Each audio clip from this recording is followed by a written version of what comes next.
30 किशनपुरा फकीराखेड़ा में वर्षों पुराने मकान नहीं तोड़ने की मांग को लेकर ग्रामीणों का जिला कलेक्ट्रेट पर प्रदर्शन। एडी अध्यक्ष जिला कलेक्टर लोकबंधु को नेता प्रतिपक्ष द्रौपदी कोली के नेतृत्व में सौंपा ज्ञापन, गरीबों को बेघर नहीं करने की रखी मांग। वार्ड नंबर 30 किशनपुरा फकीराखेड़ा में कई वर्षों से गरीब तबके के लोग निवास कर रहे हैं, जिनके पास रहने के लिए अन्य कोई स्थान भी नहीं है। इनमें से कई मकान ऐसे भी हैं जो कि वर्ष 1990 से भी कई वर्ष पहले के हैं, जब तो एडीए की स्थापना भी नहीं हुई थी। वर्षों पुराने इन मकानों को नहीं तोड़ने की मांग को लेकर गुरुवार को वार्ड नंबर 30 के पार्षद मोहम्मद वसीम और नेता प्रतिपक्ष द्रौपदी कोली के नेतृत्व में बस्ती के लोगों और ग्रामीणों ने जिला कलेक्ट्रेट पहुंचकर नारेबाजी करते हुए प्रदर्शन किया और एडी अध्यक्ष व जिला कलेक्टर लोकबंधु को ज्ञापन सौंपकर गरीबों की बस्ती न उजाड़ने और इन्हें बेघर न करने की अपील की गई।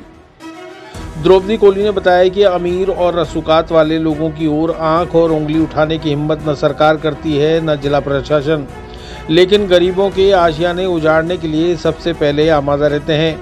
अब अजमेर विकास प्राधिकरण इन गरीबों के कई वर्षों पुराने मकानों को तोड़ने पर आमादा है।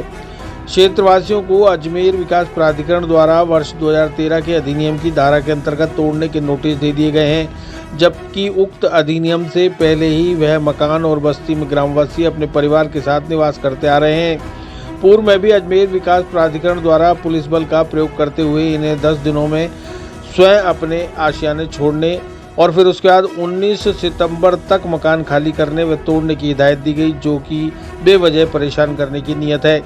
कई किसानों को आज दिवस तक किसी प्रकार का कोई मुआवजा नहीं दिया गया है व जमीन पर अजमेर विकास प्राधिकरण द्वारा कब्जा भी कर लिया गया है। उक्त प्रकरण से समस्त क्षेत्रवासी व ग्रामवासी काफ़ी परेशानी का शिकार हो रहे हैं। अगर जिला प्रशासन और एडीए अपनी हठधर्मिता दिखाकर गरीबों के आशियाने पर बुलडोजर चलाता है तो इसके गंभीर परिणाम होंगे। कांग्रेस जन आंदोलन करेगी और जिला कलेक्ट्रेट पर अनिश्चितकालीन धरना शुरू कर दिया जाएगा। हम लोगों की जन समस्याओं को लेकर आए हैं। ये जो सरकार 9 महीने की सरकार बनी हुई है, अभी बीजेपी सरकार जब से आई है लोगों को परेशान करने पर लगी हुई है। ये लोगों के घरों को तोड़ने के लिए बुलडोजर ऐसे लेके घूमती है जैसे कोई पिक्चर की शूटिंग हो रही है और लोगों के घर तोड़ रहे हैं। तो इस तरह से ये लोगों को परेशान कर रही है, लोगों के दर्द को नहीं समझ रही कि लोग तिनका तिनका चुन के मकान कैसे बनाते। हाँ, अगर कोई ने अतिक्रमण करा है तो उसे तोड़िए, हम उसके पक्ष में नहीं है, लेकिन जो 2-2 साल से रह रहा है और अगर 1990 में एडीए बना, नगर सुधार न्यास बना और उनके नाम सरकार ने जमीन चढ़ा दी और ये खातेदार बैठे हुए, तो उनके मुआवजा दो और पट्टा दो। इनको ये देने के लिए तैयार है पैसे पट्टे के लिए। वो आप क्या करोगे, प्लॉटिंग ही तो करोगे, तो ये बैठे हुए इनको ही पट्टा दे दो, क्या फर्क पड़ रहा। तो लेकिन इनकी ऐसी मंशा नहीं है, ये गरीबों की सरकार नहीं है, ये पैसे वालों की सरकार है।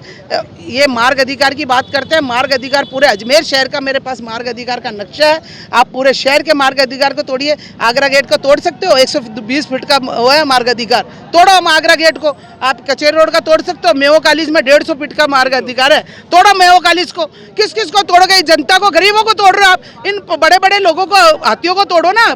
अगर आप में इतना ही दम है और इतना ही मार्ग अधिकार के आधार पर काम करना चाहते हो तो करो, लेकिन ये ऐसा नहीं करना चाहते गरीबों को। हम गरीब लोगों के साथ है, धरना प्रदर्शन करेंगे। अगर इनकी मांग पूरी नहीं हुई तो हम यहाँ भूख हड़ताल पर भी बैठेंगे।